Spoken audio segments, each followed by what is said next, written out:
Selam ismim bugün Ecem'in kopya reseptimin bir tatlı açasın diye oturup gasap bolğanda köresiniz.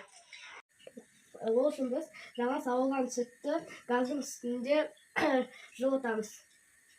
Қазіргі кезде табиғи өнімдерді тапқан қиын соғыс мен деген әжеммен бірге бір табиғи өнімдерден тәттілер жасаймын. Олар өте тәтті шығады. Баяу отта жылыған сүтті осы ыдысқа құйып аламыз.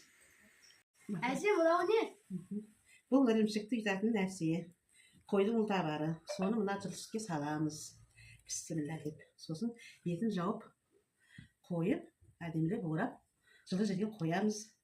Бұл 4-5 күн тұру керек. Сосын өзі үйіп. Ескіден келатқан әдет ғұрып бұл енді. Мына ішіне мәндірді салдық. Бұл мәйек деп аталады. Мынау 4-5 күн бетін жауып қоямыз. Жылы жерге 4-5 күн тұру керек. Сосын өзі үйіп, сонымен кейін ірімшікті ұйтуға болады осымен. Сонымен енді бұны жауып қояйық. Әдемілеп. Ал міне мәйегіміз дайын.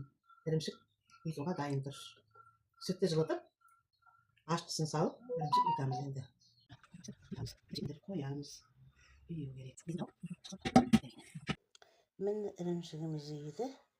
Енді қайнатамыз. Ірімшігіміз қайнап жатыр міне. Ірімшігін алдық, енді сары суын қайнатып жатырмыз. Міне сары суынан да шоколадтар жасап қойдық.